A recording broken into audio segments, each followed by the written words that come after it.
Assalamualaikum warahmatullahi wabarakatuh. Hamdan ala ya Allah, salatan wa tasliman alaika ya Rasulullah.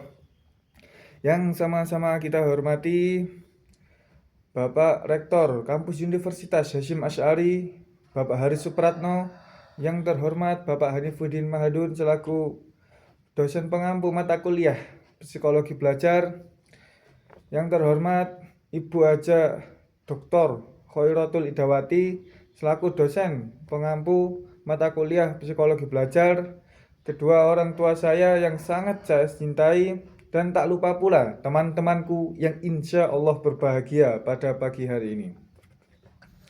Di sini saya akan mempresentasikan peta imajinasi dengan judul efisiensi dan metode belajar pendidikan agama Islam. Sebelum lanjut ke materi, izinkan saya untuk menyampaikan pantun. Pergi ke pasar membeli kemeja batik banyak bunganya. Siapkan buku di atas meja, marilah kita mulai membaca isinya. Lanjut, di sini terdapat dua subbab. Yang pertama ada efisiensi belajar pendidikan agama Islam. Efisiensi belajar pendidikan agama Islam terbagi menjadi dua, efisiensi usaha belajar dan efisiensi hasil belajar. Dia ada efisiensi sebelum efisiensi usaha belajar atau ketika kita sedang belajar, dan ada efisiensi hasil belajar. Ini adalah hasil usaha tadi, hasil usaha kita belajar. Lanjut ke pendekatan belajar. Pendekatan belajar ada tiga, yakni pendekatan hukum Jos, yakni ada tokohnya Riber. Yang kedua ada pendekatan Ballard dan Clancy, tokohnya juga Ballard dan Clancy. Yang ketiga ada pendekatan Biggs, tokohnya juga Biggs. Lanjut ke metode belajar. Yang di sini terdapat 5 metode belajar, yakni metode belajar SQ3R. Yang kedua, cara mengikuti pelajaran atau kuliah. Ketiga, cara belajar sendiri di rumah. Keempat, cara belajar kelompok. Yang terakhir, cara mempelajari buku teks. Yang pertama adalah metode belajar SQ3R yang ditemukan oleh Francis P. Robinson. S artinya survei, memeriksa atau memilih seluruh teks. Q, question, menyusun daftar pertanyaan yang relevan. R, read, membaca teks secara aktif untuk mencari jawaban.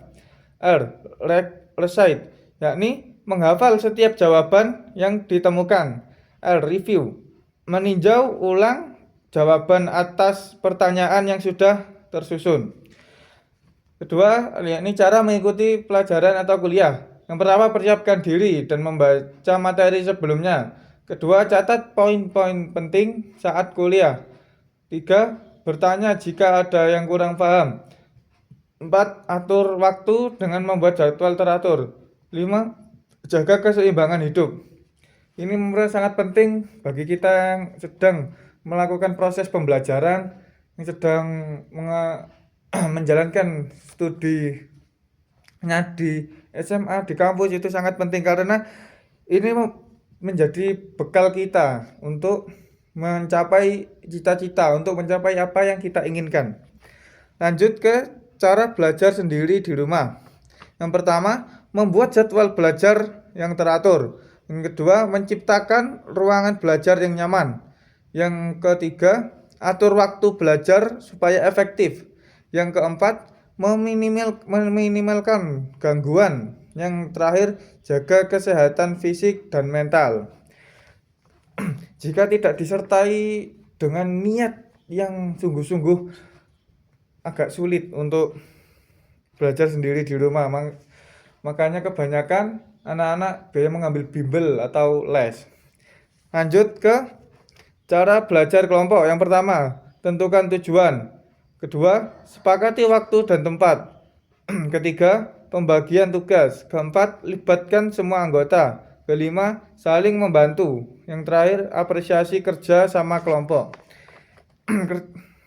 Cara bekerja kelompok ini memang harus melibatkan semua anggota dalam kelompok itu. Karena jika yang mengerjakan 1-2 orang, itu nanti yang lain tidak akan bisa memahami apa yang dibahas ketika bekerja kelompok ini. Makanya semua anggota harus mempunyai tugas masing-masing. Entah itu bagian layout, entah itu bagian mencari materi, bagian meresum, seperti itu. Yang keempat, yakni cara mempelajari buku teks. Yang terakhir, cara mempelajari buku teks. Jangan lupa berdoa sebelum membaca buku. Lihatlah daftar isi buku yang akan Anda pelajari. Yang ketiga, bukalah halaman bab atau bagian yang Anda kehendaki untuk melihat poin-poinnya. Yang keempat, apabila semua poin penting ada dalam bab itu, maka bacalah terlebih dahulu. Yang kelima, ulangi membaca bab tersebut lebih mendalam.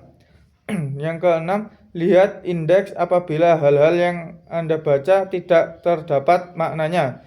Yang terakhir, buka kamus apabila ada isi istilah-istilah asing. Jadi membaca buku tidak cukup untuk sekali baca. Kalau bisa kita membaca minimal 3 kali setiap bab agar kita lebih paham mendalam tentang apa yang dibahas oleh buku itu, apa yang dijelaskan oleh bab-bab yang ada di buku itu. Sekian presentasi dari saya, mohon maaf apabila ada kurangnya. Wabillahi taufiq walhidayah, wassalamualaikum warahmatullahi wabarakatuh.